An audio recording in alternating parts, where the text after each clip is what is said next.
Conforme ha avanzado el 2020, el mercado inmobiliario y particularmente el relacionado con los espacios de trabajo, hablo sin duda del mercado de oficinas, está atravesando y continúa definiendo de qué manera se van a replantear los espacios a partir de esta nueva relación que existe entre colaboradores y empresas. Eso significa que se involucra un proceso de trabajo flexible en el que deberá quedar claro cómo se plantean los espacios y particularmente cómo se establecen esos entornos en los cuales se puede desarrollar todo lo que existía antes del COVID-19. Nuevamente estamos tratando de hacer una reflexión con lo que se empieza ya a definir a partir de algunas firmas de arquitectura y una de ellas es Gensler. Y José Luis, ¿qué nos puedes platicar de lo que han venido descubriendo y de lo que se está replanteando a partir de este proceso? Claro que sí, Claudia, y muchísimas gracias por la invitación, encantado de estar aquí contigo.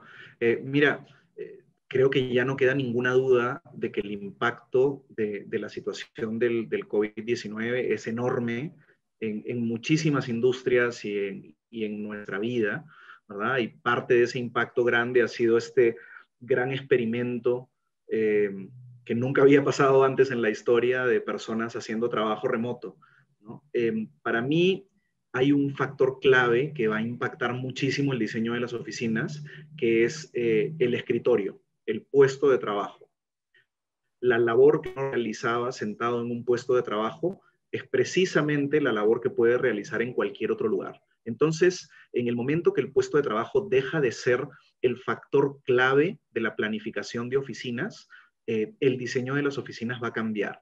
Si nosotros nos remontamos a poquitos meses atrás, la típica manera en la que calculábamos el tamaño de una oficina pasaba por preguntar, bueno, ¿y cuántas personas hay que tener en la oficina? ¿Cuál va a ser la capacidad?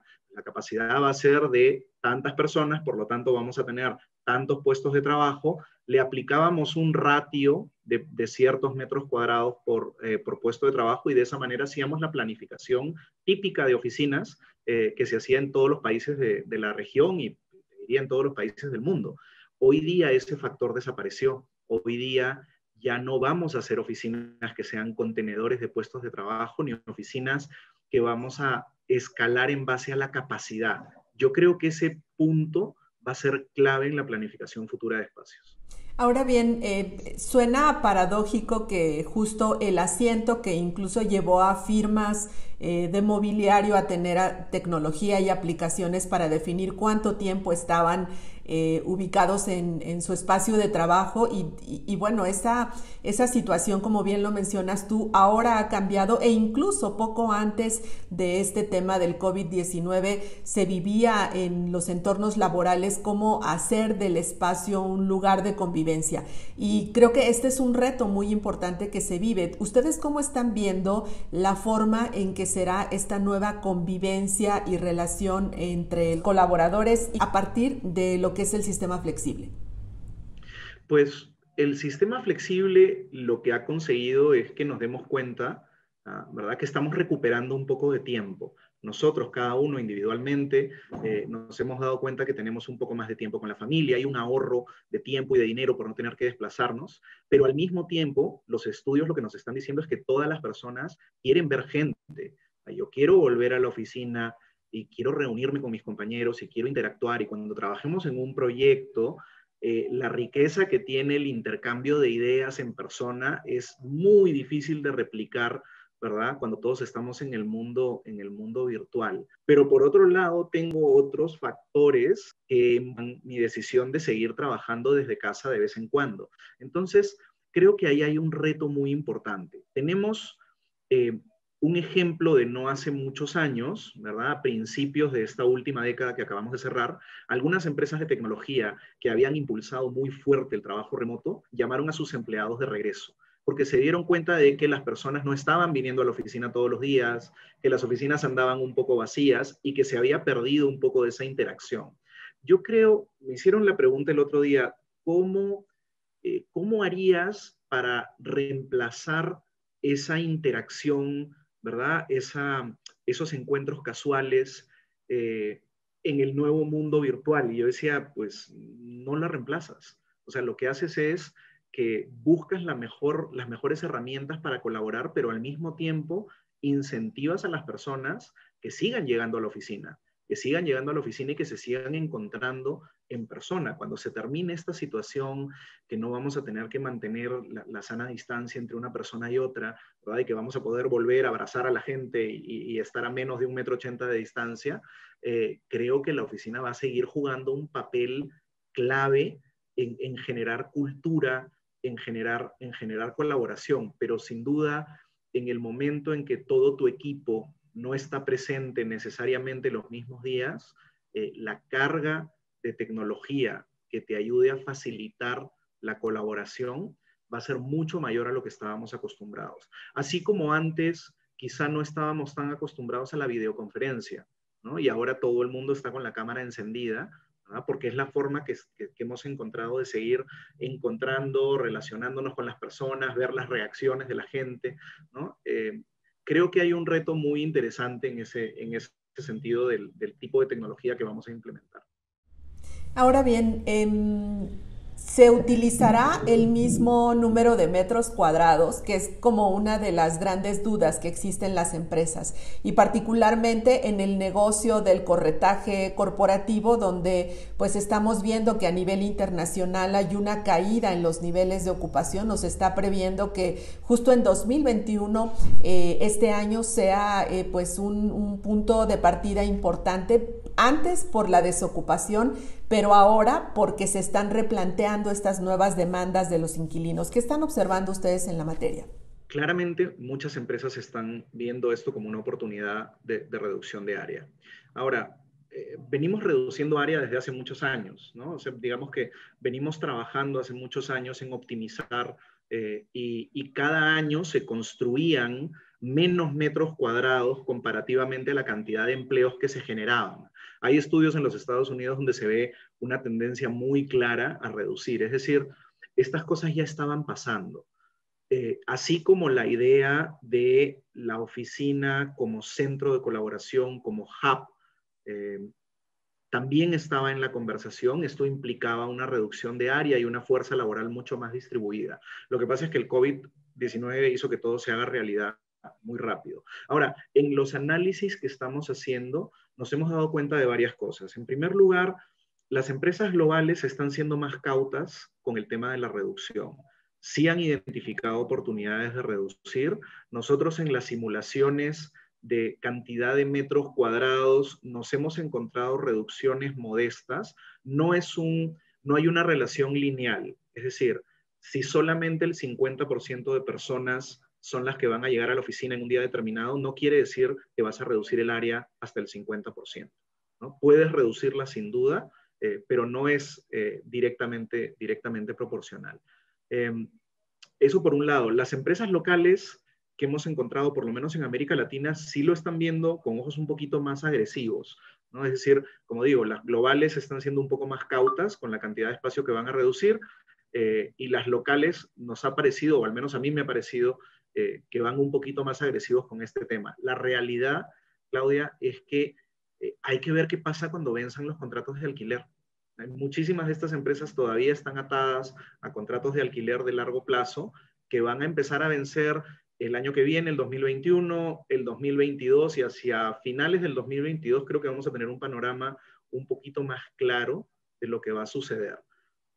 Creemos que el cálculo de metros cuadrados ya no se va a hacer por puesto de trabajo como se hacía antes, y como expliqué hace un ratito, vamos a tener que cambiar la fórmula, vamos a tener que encontrar otra forma de calcular. En el caso de nosotros en Gensler, utilizamos la cantidad de asientos, ¿no? Un asiento que puede ser individual o puede ser un asiento que está en un espacio grupal, y en base a eso, ¿verdad?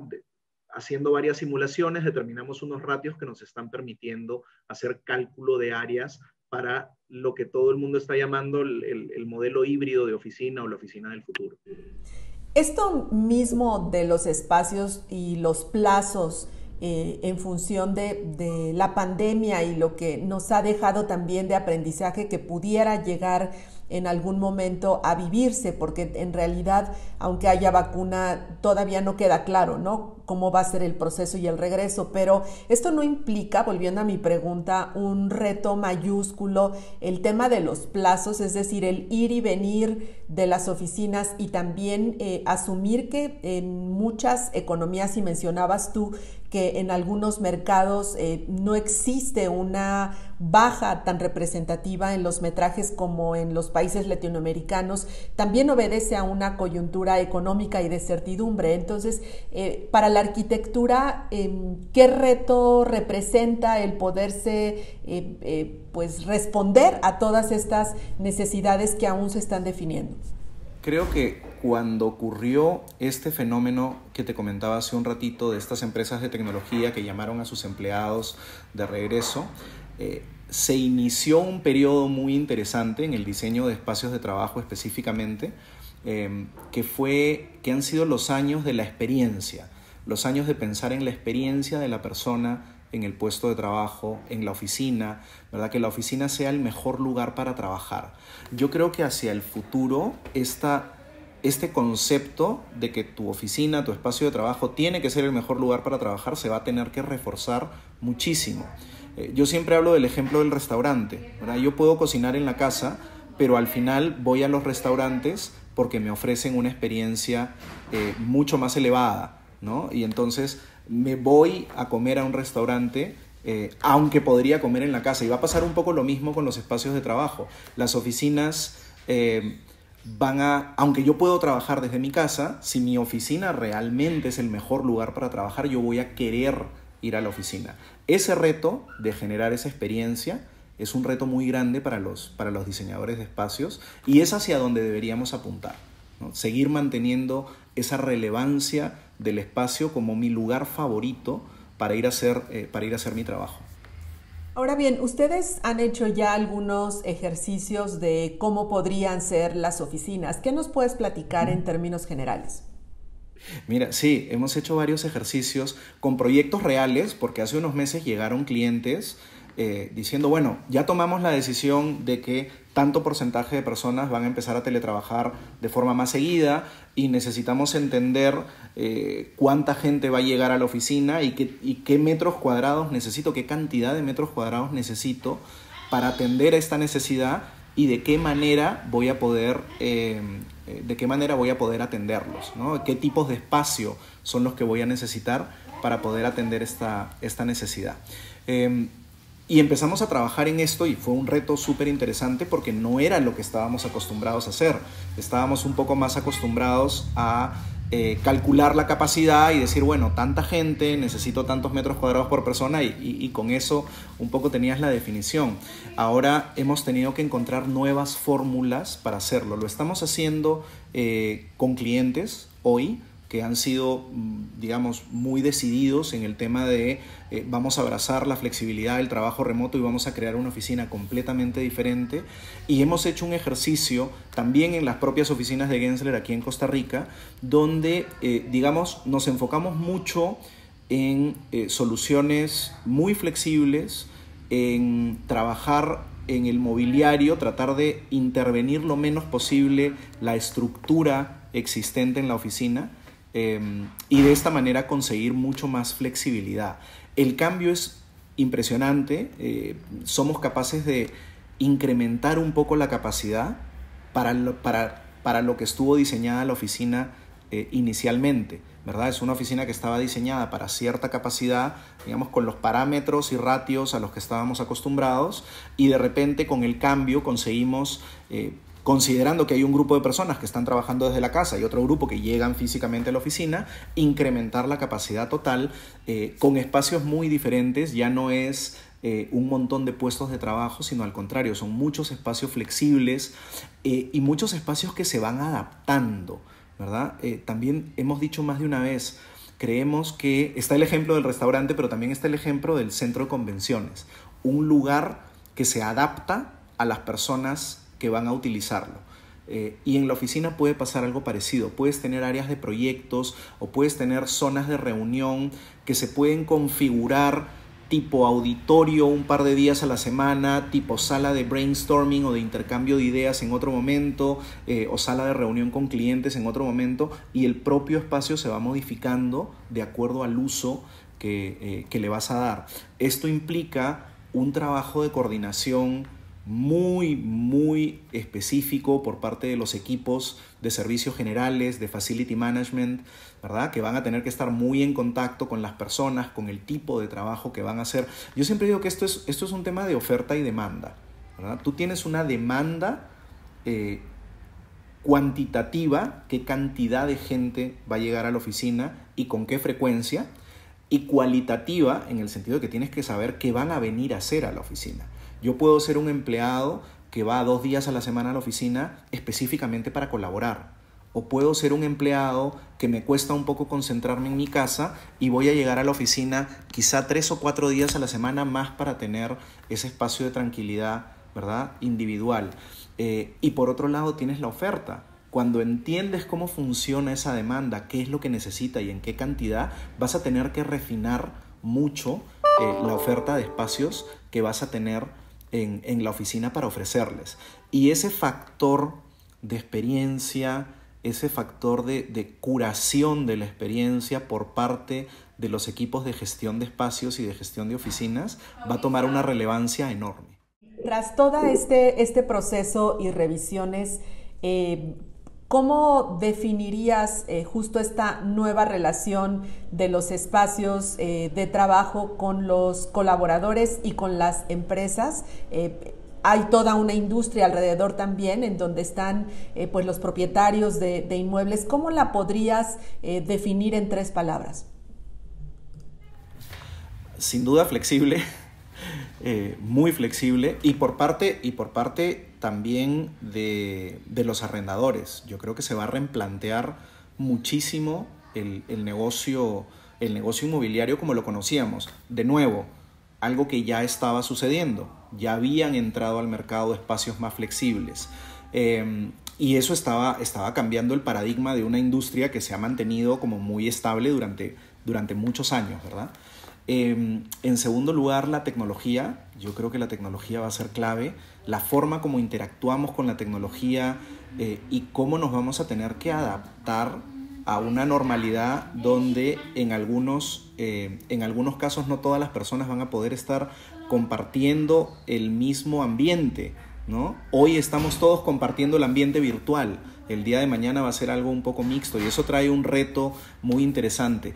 Y en tercer lugar, experiencia. Yo creo que la experiencia, y saliéndose lo que hablábamos hace un ratito del espacio interno de oficina, esta experiencia que van a curar los responsables de servicios generales o facility management, también hacia afuera, la experiencia que vamos a tener desde que entramos a los edificios, la forma como los edificios se van a relacionar con su entorno inmediato, ¿verdad? ¿Qué es lo que yo como usuario del espacio público, qué es lo que yo voy a requerir, ¿verdad? En el momento que yo ponga un pie fuera de mi centro de trabajo, ¿no? ¿Cómo va a afectar todo esto al transporte, a la movilidad, al tráfico, al medio ambiente? Solamente imaginarse un 25-30% menos de tráfico en una ciudad como Ciudad de México, por ejemplo. O sea, tiene un impacto potencial en la calidad de vida de la gente enorme. Tiene un impacto potencial en el medio ambiente enorme. Y todas estas cosas, Claudia, son conversaciones que estaban encima de la mesa hace 15 años, ¿no? Pero, mira, una de las consecuencias de la tragedia de esta pandemia, que por supuesto ha sido nefasta para la humanidad y para la economía, es que ha venido a acelerar ciertas cosas que a largo plazo van a ser muy buenas para todos.